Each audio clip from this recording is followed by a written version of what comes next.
और दोस्तों जय हिंद, वंदे मातरम। यहाँ पर हम बात करेंगे हिंदी साहित्य के कुछ इम्पॉर्टेंट प्रश्न की। और ये ऐसे प्रश्न हैं कि एक ना एक आपकी परीक्षाओं में लगातार आते ही रहते हैं। दोस्तों ये सीरीज हमारी हिंदी साहित्य के इतिहास की लगातार चलती रहेगी, इसलिए जितने भी लोग हिंदी साहित्य की तैयारी करते हैं प्लीज़ इस चैनल को ज़रूर से ज़रूर सब्सक्राइब कीजिएगा और बेल आइकन को ज़रूर दबाइएगा।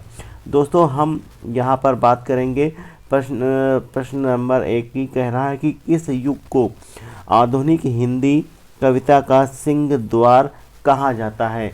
तो दोस्तों आपके सामने है किस युग को हिंदी कविता का सिंह द्वार कहा जाता है। तो आपके सामने आंसर है यहाँ पर भारतेंदु युग को। दोस्तों क्वेश्चन नंबर 2 जो कि कई परीक्षाओं में आपके पूछा जा चुका है, द्विवेदी युग के प्रवर्तक कौन है। तो महावीर प्रसाद द्विवेदी जी हैं। इसके बाद हम लोग देख लेते हैं क्वेश्चन नंबर 3। और 3 में कह रहा है कि हिंदी का पहला सामाजिक उपन्यास कौन सा माना जाता है। सामाजिक उपन्यास, दोस्तों ये क्वेश्चन आपके परीक्षाओं में आ सकता है। सामाजिक उपन्यास की बात करेंगे तो यहाँ पर भाग्यवती फुल्लौदी द्वारा लिखा गया ये भाग्यवती। और क्वेश्चन नंबर 4 में हम लोग देख लेते हैं कि सन 1950 से पहले हिंदी साहित्य किस कविता के रूप में जानी जाती थी। दोस्तों 1950 के पहले की बात कह रहा है कि किस कविता के रूप में जानी जाती थी।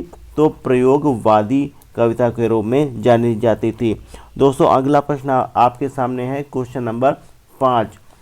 ब्रजभाषा के सर्वोत्तम कवि कौन है। दोस्तों आपको हम बता दें ब्रजभाषा में सूरदास जी को जाना जाता है। क्वेश्चन नंबर 6 आप लोग देख लीजिए। आदिकाल के बाद हिंदी में किस साहित्य का उदय हुआ। तो भक्ति साहित्य का। आदिकाल के बाद भक्ति काल आता है, फिर रीतिकाल, फिर आधुनिक काल आता है। दोस्तों ये 4 भागों में बांटा गया है इसको। और यहाँ पर क्वेश्चन नंबर 7 हम लोग देख लेते हैं कि निर्गुण भक्ति काव्य के प्रमुख कवि कौन हैं। तो कबीरदास जी हैं। निर्गुण कबीरदास जी हैं। एक बार फिर से, निर्गुण भक्ति शाखा या काव्य के प्रमुख कवि कौन है। तो कबीरदास जी हैं। क्वेश्चन नंबर 8, किस काल को स्वर्ण काल कहा जाता है। तो दोस्तों यहाँ पर भक्ति काल को स्वर्ण काल कहा जाता है। एक क्वेश्चन और यहाँ पर बन सकता है कि किसने कहा भक्ति काल को स्वर्ण काल, किसने कहा।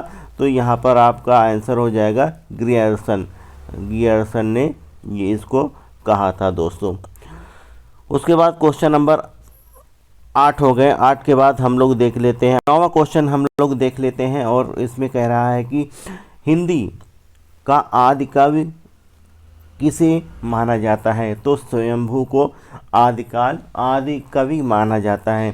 क्वेश्चन नंबर 10 देख लीजिए। आधुनिक काल का समय कब से कब तक माना जाता है। आधुनिक काल का समय कब से कब तक माना जाता है। तो यहाँ पर आपका आंसर हो जाएगा 1900 ईस्वी से अब तक का समय आधुनिक काल के रूप में जाना जाता है। दोस्तों और इसके बाद क्वेश्चन नंबर 10 हो गए। कुल मिलाकर 14 क्वेश्चन है। दोस्तों जयशंकर प्रसाद की सर्वश्रेष्ठ रचना कौन सी है। तो कामायनी है। दोस्तों इसमें 15 सर्ग हैं कामायनी में। और यहाँ पर आपको हम बता दें क्वेश्चन नंबर 12, बिहारी ने क्या लिखा है। तो दोहे लिखे हैं। बिहारी की एकमात्र रचना है बिहारी सतसई। और उसमें कुल मिलाकर यहाँ पर 719 दोहे पाए जाते हैं। कहीं कहीं पर 713 भी यहाँ पर मिलते हैं, लेकिन 719 ही आपका सही होगा। दोस्तों अगला क्वेश्चन है कि कबीर किसके शिष्य थे। कबीर किसके शिष्य थे। तो यहाँ पर आपका हो जाएगा रामानंद के शिष्य थे। दोस्तों आपसे भी एक क्वेश्चन है लेकिन उससे पहले लास्ट क्वेश्चन हम लोग देख लेते हैं। पद्मावत महाकाव्य कौन सी भाषा में लिखा गया है? कि बोली कौन सी है, यहाँ पर बोली होना चाहिए, कौन सी बोली में लिखा गया है? तो यहाँ पर अवधी, अवधी इसका आंसर हो जाएगा। आपसे एक क्वेश्चन है, आप लोग इसका आंसर दीजिएगा। पद्मावत महाकाव्य किसकी रचना है दोस्तों? किसकी रचना है? आप लोग इसका कमेंट बॉक्स में उत्तर दीजिएगा। चैनल को सब्सक्राइब करना ना भूलें और बेल आइकन को ज़रूर दबाएं। वीडियो को लाइक करें, शेयर करें अपने दोस्तों में। जय हिंद, जय भारत।